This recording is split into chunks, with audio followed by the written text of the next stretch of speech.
Okay, 1 star, yeah. Ben Yedder on my team, I feel like I'm elite. Wow. Dribble game so slick, I feel like it's Fifa Street.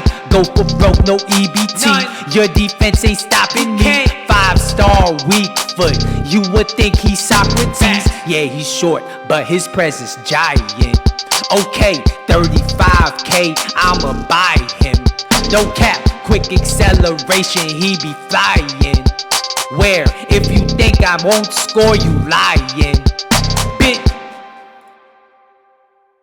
What is going on, YouTube? It is your boy, 1-star Weekfit, and we are back for another FIFA 20 player review. And today, we're going to review a player that a couple of you guys were asking me for in the comment section. I mean, when you look at the stats, I understand why. It's going to be none other than this 83 rated Ben Yedder. And every single year, Ben Yedder, whether it's an inform, whether it's not inform, he always has a card that's very overpowered. So, when you look at this card, he's 5'7". He has high work rates. He's right-footed, but his main calling card is that 5-star weak foot. He has 4-star skill moves. I played 11 games in Division Rivals. All of them are Rivals games. I played 11 games in Division Rivals. I got 14 goals and 4 assists. Before we go any further though, if you're enjoying the content, don't forget to hit the like button down below. And if you're new to the channel, please consider subscribing. I appreciate all you guys for watching, for rocking with me. Now let's look at this card a little bit closer. So, when you look at this card, I mean, there's a few things that stand out. First, we're going to talk about his pace. He has 88 acceleration, but he only has 81 sprint speed. We're going to see how that affects him in game. His shooting stats have some insane qualities to them. I mean, he has 89 attack positioning, 88 finishing, 81 shot power. Those stats at the beginning of FIFA are elite. I mean, I'm sorry, they are just elite stats. However, when you look at his long shots, he has 69 long shots. Is that going to be a card breaker? Is it going to be something that ruins the card? We're going to talk about that in a little bit. His passing stats are pretty decent.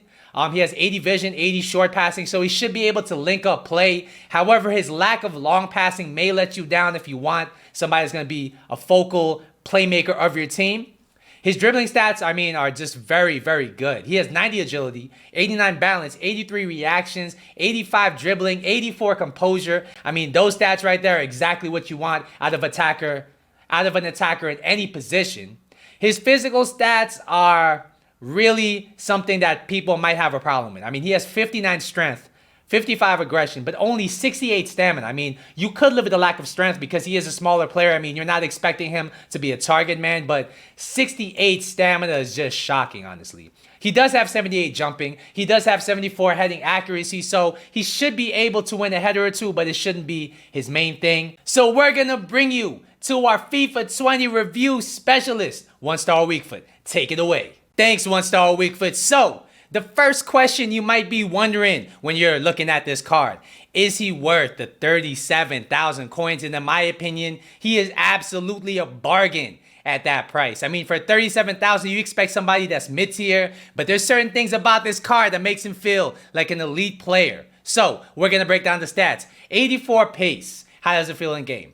I mean, he has pretty much two sides of the equation when it comes to his pace. The first side is his acceleration. He has 88 acceleration. That's very good. And when he comes out of certain skill moves, when he comes out of the L1 fake shot, when he comes out of the heel to heel, he has a nice burst of acceleration to beat most defenders on this game. So his acceleration, very good. His sprint speed at 81 does let him down. I'm not gonna lie, because when you have somebody like Ben Yedder that lacks the physical, that lacks the height, you at least want them to be able to get in behind the defense. And he is able to get into behind the defense at times in small bursts. However, when it comes to getting behind the defense consistently, he just doesn't have that in his game. I sent a lot of through balls over to him, and he will get to them sometimes, but not all the time. So, the next thing we're going to talk about here is his shooting. How is his shooting in game? And honestly, his shooting was an absolute game changer. He has the 5-star weak foot, as you guys know, and he could finish on either foot inside the box if you get him in a good position, or even if you don't get him in a good position. If you just give him a little bit of daylight and you low driven, he's hitting the back of the net. His attack positioning is very good, and it does offset some of his lack of true sprint speed, true pace.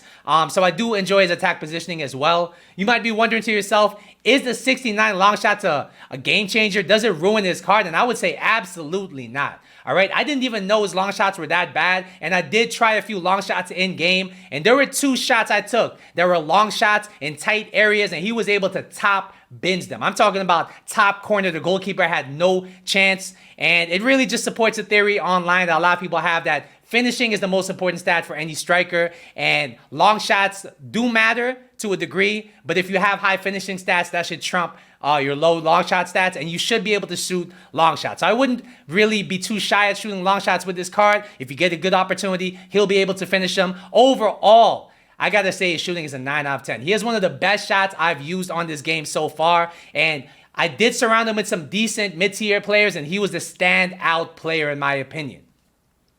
The next thing we're gonna talk about here is his passing. How is his passing in game? Is he good as a cam? And I would say no, all right? I wouldn't say that his passing is good enough to play the cam position. However, when you're playing him at striker, or if he's not your main playmaker, he's really good at linking up play. He does have a decent short pass. He does have decent vision. However, his long pass does let him down at times, and he just doesn't have it in him to send a killer through ball through, which is what you want out of your cam, right? You would want your cam to be your main playmaker. I don't think he quite has it in him to do that, but his passing is still pretty good. Overall, I got to give his passing a 7.5 out of 10. The next thing we're going to talk about here is his dribbling. All right. One of the things you're bringing somebody like Ben Yedder on your team to do is to dribble. And oh my God, this guy feels so crisp on the ball. The first thing we're going to talk about is his 90 agility. And it's very, very noticeable in game. You can turn left. You can turn right. I don't care if FIFA 20 has slower gameplay. This guy hasn't been slowed down at all. His turning is very, very quick. Very, very responsive. He feels very nice on the ball. He does have good ball control in general. So even if you get dispossessed, or even if you're trying to do some skill moves in tight areas, he's going to be able to remain in possession of the ball. And that's really a game changer. The fact that he's small, the fact that he's agile, the fact that he does have good acceleration coming out of the skill moves, and the fact that he does have the nice quality ball control, those things make him really, really hard to dispossess. And if you know how to dribble, and if you like to dribble, you're really going to enjoy his dribbling. Overall, I got to give his dribbling an 8.5 out of 10. The final thing we have to talk about with this card is somewhat of the elephant in the room, all right? How is his physical? Does it break his card? I would say no. Is it a good thing? Not really though, all right? So first we're going to talk about his strength. 59 strength does let him down at times, all right? I would not shield the ball at all with him, all right? If you shield the ball too long, he will get knocked off the ball. You won't even get a foul. He'll just lose it. I would focus on dribbling with the ball and dribbling out tight areas, passing out tight areas, whatever the case is, but I would not shield the ball with him. That being said, his jumping was actually a surprising game to me. He was able to win some headers when you wouldn't think somebody this small and this diminutive would be able to win those headers. He was able to win those headers. So that gives me the idea that if you cross the ball to him in a good position in the box, he'll be able to finish, or he'll at least be able to keep them honest enough to have to defend them. His stamina at 68, I mean, there's no way around it. It's just bad, all right? He does last 90 minutes, all right? If you play him at striker, he does last 90 minutes. But in the cam position, I wouldn't really use him just because of his stamina and just because he doesn't have that top tier passing. Overall, I got to give his physical a 6.5 out of 10, all right? It's definitely his main weakness, definitely something I'm not really happy with. But given everything else that he provides to your team, I think he's still an amazing card.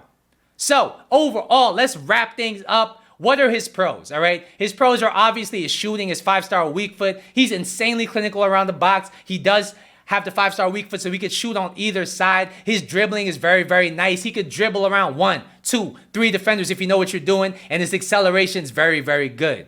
His cons are obviously going to be his lack of physical. I mean, strength is just not a thing he's ever going to have. Even if you give him a team of the season boost, he's still going to be weak, all right? His stamina is complete garbage, honestly. He lasts 90 minutes, but when weekend league comes, he's probably going to need a sub.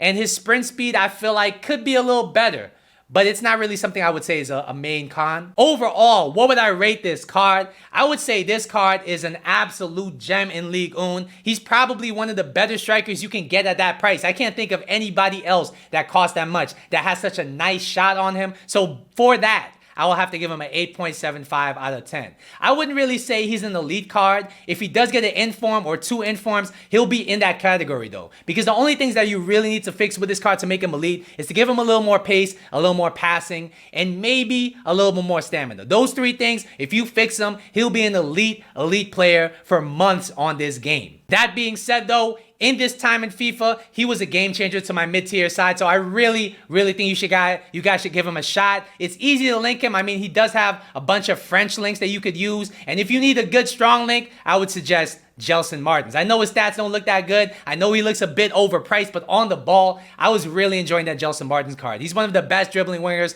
I've used in that mid-tier region, and I think that does count for something, especially when the gameplay is slower this year. The good dribblers like Gelson Martins really stand out, and they really have value to me. So I think if you are looking for a strong link to get Ben Yedder onto your team, look no further than Gelson Martins. So yeah, that's going to be my Ben Yedder review. Hopefully you guys found it helpful. Once again, don't forget to like and subscribe. I'll be back later with another video. But until then, later.